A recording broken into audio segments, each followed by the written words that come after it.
జై శ్రీరామ్. శ్రీమాత్రే నమః. శ్రీ గురుభ్యో నమః.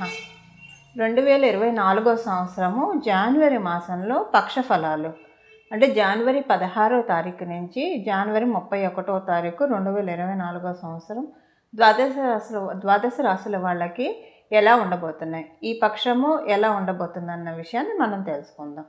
అయితే ఈ పక్ష ఫలాలు తెలుసుకోవడానికి ముందుగా ఈ పక్షంలో గోచారం గ్రహస్థితులు ఎలా ఉన్నాయన్న విషయాన్ని కూడా మనం ఒకసారి తెలుసుకున్నాం. ఎందుకంటే వార ఫలాలు కావచ్చు, మాస ఫలాలు కావచ్చు, సంవత్సర ఫలితాలు కావచ్చు, పక్ష ఫలితాలు కావచ్చు, ఇవన్నీ కూడా మనకి నవగ్రహాలు ఒక్కొక్క రాశిలో ఉంటూ ప్రసాదించే ఫలితాలే. కాబట్టి ఈ వారం నవగ్రహ దేవతలు ఏ ఏ రాశుల్లో ఉంటూ ద్వాదశ రాశుల వాళ్ళకి ఎలాంటి ఫలితాలను కలగజేస్తున్నారు అన్న విషయాన్ని మనం తెలుసుకున్నాం. ప్రథమంగా మేషరాశిలో గురు భగవానుడు సంచారం చేస్తూ ఉన్నాడు.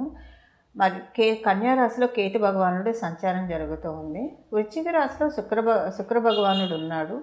గత 16వ తారీఖు నుంచి 18వ తారీఖు వరకు వృశ్చిక రాశిలో ఉన్న శుక్ర భగవానుడు 19వ తారీఖు నుంచి వృశ్చిక నుంచి ధనుసు రాశిలోకి మారబోతూ ఉన్నాడు. అలాగే ధనుసు రాశిలో కుజబుధుల సంచారం జరుగుతూ ఉంది. మకర రాశిలో సూర్యనారాయణమూర్తి రవి గ్రహం యొక్క సంచారం జరుగుతూ ఉంది. శనేశ్వరుడు కుంభరాశిలో సంచారం చేస్తూ ఉన్నాడు.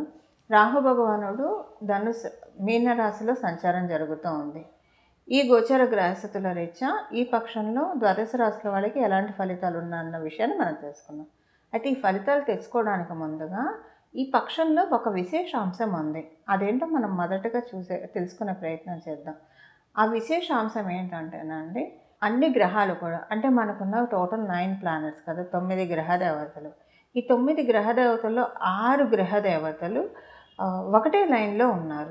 ఆ లైన్ ఏంటో మనం చూద్దాం. ధనుసు రాశి మొదలుకొని మీనరాశి వరకు కూడా గ్రహాలు మొత్తం ఆకుపై ఉన్నాయి. అంటే ఇది ఒక రకంగా మనకి గ్రహమాలిక యోగంగా కూడా మనం వ్యవహరిస్తాం దీన్ని. అలాగే ధనుసు రాశి నుంచి మీనరాశి వరకు గ్రహాలు అంటే మనకి 19వ తారీఖు నుంచి ఇది స్టార్ట్ అవుతున్నాయి. 19వ తారీఖు శుక్రుడు, బుధుడు, రవి, శుక్రుడు, బుధుడు, కుజుడు ధనుసు రాశిలో, అలాగే మకర రాశిలో రవి, అలాగే శనేశ్వరుడు కుంభరాశిలో, మీనరాశిలో రాహువు, వీళ్ళందరూ సంచారం చేస్తూ ఉన్నారు. అయితే దీని ఇంపాక్ట్ ఏంటి? ధనుసు రాశి మొదలుకొని మీనరాశి వరకు కూడా గ్రహాలు ఉండడం అనేది చాలా మంచిది. ఎందుకంటే ఇది నవమ స్థానం. న్యాచురల్గా మనం చూసుకుంటే కనుక ధనుసు రాశి నవమ రాశి, అలాగే మీనరాశి 12వ స్థానం అయింది. సో నవమ రాశి నుంచి 12వ స్థానం వరకు గ్రహాలు ఉండడం వల్ల ఈ పక్షంలో అందరూ కూడా వాళ్ళ పనుల మీద బాగా ఫోకస్ చేసుకుంటారు. ఏం చేస్తే మనకి గ్రోత్ వస్తుంది, ఈ పక్షం చాలా ఫోకస్ చేస్తూ ఉన్నాయి గ్రహ దేవతలు. ప్రతి ఒక్కళ్ళకి కూడా ఏదో ఒక రకమైన పని కల్పించడానికి. ఎందుకు పని అంటే, ఇప్పుడు ఏదో ఒకటి మనం చేయడం వల్లే మనకి కంఫర్ట్స్ వస్తాయి డే టు డే లైఫ్లో. అంటే మంచి ఇల్లు కావాలన్నా, మంచి బట్ట కావాలన్నా, బంగారం కొనుక్కోవాలన్నా, ప్రశాంతంగా తినాలన్నా, పడుకోవాలన్నా, వీటన్నిటికీ కూడా మనకి ఏదో ఒక పని చేయడం వల్లే కదా. సో అలా ఏదో ఒక రకమైన పనుల్లో డెస్టినీ అందరినీ ఎంగేజ్ చేస్తున్నాయి. దానివల్ల మన పనులన్నీ మనం సత్వరంగా మనం పూర్తి చేసుకోవడానికి అవకాశం ఉంటుంది. అలాగే ఇవన్నీ జరిగాక ఆఖరిలో మనం మోక్షానికి వెళ్ళాలని చెప్పి కేతు భగవానుడు సూచిస్తున్నాడు. కాకపోతే మోక్షం అనేది అంత తేలిగ్గా జరిగే పని కాదు. కానివ్వండి, ముందు మనకున్న కష్టాల నుంచి మనం ముక్తి పొందడం కూడా మోక్షమే కదండి. మనకి ఏదైనా ఇప్పుడు ఫైనాన్షియల్గా ట్రబుల్లో ఉన్నారనుకోండి, దాని నుంచి బయటపడటం, ఆ సమస్య నుంచి బయటపడటం మోక్షం కదా. ఇలా మనకి ఏ సమస్య ఉంటే దాంట్లోంచి మనల్ని బయటపడేసే పనిలో గ్రహదేవతలు ధనుసు రాశి నుంచి మీనరాశి వరకు కూడా 19వ తారీఖు నుంచి 31వ తారీఖు వరకు సంచారం చేస్తూ ఉన్నారు. అసలు ఏ ఫలితాన్ని ఇస్తున్నారు, ఏ సమస్యల నుంచి ఎవరెవరిని బయటపడేస్తున్నారు అన్న అంశాన్ని ఇప్పుడు మనం తెలుసుకునే ప్రయత్నం చేద్దాం. కర్కాటక రాశి, కర్కాటక లగ్నం. కర్కాటక రాశిలో పుట్టిన వాళ్ళు కావచ్చు, మరియు కర్కాటక లగ్నంలో పుట్టిన వాళ్ళు కావచ్చు, మీకు ఈ పక్షం అంతా షష్ఠ స్థానం చాలా బాగా యాక్టివ్లో ఉంది. సో దీన్ని మీరు ఒక రకంగా చూస్తే కనుక కాంపిటేటివ్ సక్సెస్ చాలా బాగా ఉంది. మీరు గవర్నమెంట్ ఉద్యోగం కోసం ప్రయత్నిస్తూ ఉంటే ఆ ఉద్యోగంలో సాధించడానికి అంటే చక్కటి స్కెచ్ చేసుకొని ఎలా చదువుకోవాలి, ఎలా ప్రిపేర్ అవ్వాలి, వీటికి సంబంధించిన ట్రాన్స్పరెన్సీ చాలా బాగా వస్తుంది. లేదా మీరు మీ గ్రోత్కి సంబంధించి ఏదైనా ఎగ్జామ్స్ రాయాలనుకుంటే అది మీకు ఏం ఎగ్జామ్ రాయడం వల్ల, ఏ సబ్జెక్ట్ చదువుకోవడం వల్ల మీకు బాగా గ్రోత్ ఉంటుంది అన్న దాని మీద కూడా ఒక మంచి ట్రాన్స్పరెన్సీ ఈ వారం మీకు ఉంటుంది. ధనపరంగా చాలా బాగా ఉంది. మీకు ఎవరైనా బకాయిలు సడన్‌గా ఏదో ఒక రకంగా మనీ జనరేట్ అవ్వడానికి అవకాశం ఉంది. అది ఎంతైనా అవ్వచ్చు. అనుకోకుండా మీకు మనీ కలిసి రావడానికి అవకాశం చక్కగా ఉంది. ఎందుకంటే మీకు షష్ఠ స్థానం అంటే అక్కడ నవమ స్థానం కూడా న్యాచురల్‌గా ధనుసు రాశి అనేది మనకి మేషరాశి నుంచి చూసుకుంటే న్యాచురల్ నవమ స్థానం కాబట్టి మీకు లాభాధిపతి అయిన శుక్ర భగవానుడు షష్ఠ స్థానంలోకి వెళ్తూ ఏదైనా ఒక మంచి గిఫ్ట్ మీకు వచ్చే అవకాశం ఉంది. ఆ గిఫ్ట్ ఎవరి నుంచి అయినా మీకు రావచ్చు. ఇంట్లో వాళ్ళు కావచ్చు, బయట వాళ్ళు కావచ్చు, తెలిసిన వాళ్ళు కావచ్చు. ఏదో ఒక రకంగా మీ మనసుకు తృప్తి కలిగే విధంగా ఒక మంచి గిఫ్ట్ అందుకోవడానికి ఈ పక్షంలో ఎప్పుడైనా సరే మీకు అవకాశం గోచర గ్రహస్థితులు కలగజేస్తూ ఉన్నాయి. ఈ పక్షం మీరు అస్సలు ఎట్లా అయినా సరే వినియోగించుకోవడానికి ప్రయత్నించండి. శుక్రభగవానుడు షష్ఠ స్థానంలో ఉంటున్నాడు. పూర్వజన్మ నుంచి మనం తెలిసి తెలియక చేసినవి కావచ్చు, ఈ జన్మలో మనం తెలియక చేసినవి కావచ్చు. గోచరంలో గ్రహస్థితులు తొందరగా వాటిని రిలీవ్ చేయడానికి అవకాశం కనిపిస్తూ ఉంది. పెక్యులర్ ఎగ్జాంపుల్ చెప్తాను. ఇది పెక్యులర్గా ఉంటుంది. మీరు జస్ట్ ఉదాహరణ ఎగ్జాంపుల్గానే చెప్తున్నాను. ఇప్పుడు ఎవరికైనా ఖైదీలు జైల్లో ఉంటూ ఉంటారు. వాళ్ళకి ఏంటంటే వాళ్ళ సత్ప్రవర్తన కావచ్చు, నడవడిక చూసి ఇంప్రెస్ అయ్యి కొంతమందిని ఆగస్టు 15తో లేదా జనవరి 26తో ఇలా రిలీజ్ చేసే అవకాశం ఉంది. అంటే వాళ్ళు ఆ చెర నుంచి బయటపడతారు. మనం అందరం కూడా చెరలో ఉన్నాం.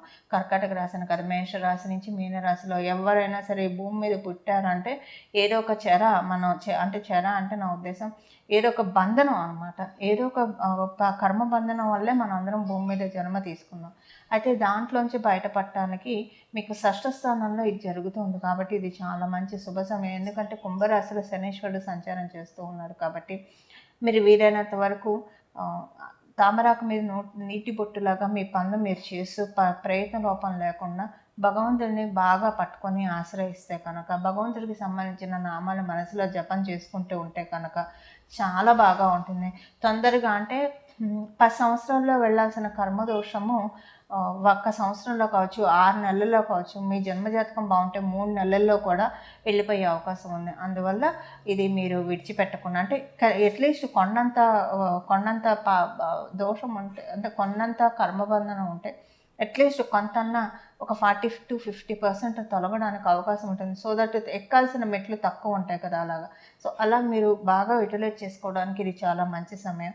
మిస్ అవ్వకుండా ఏదో ఒక నామస్మరణ చేసుకుంటూ ఉండండి, ఏదో ఒక దైవస్మరణ చేసుకుంటూ ఉండండి. చాలా చక్కటి శుభ ఫలితాలు మీకు వస్తాయి. చూశారు కదండి, మీ రాశి మీ లగ్నంలో పుట్టిన వాళ్ళకి ఈ పక్షంలో వచ్చే ఫలితాలు.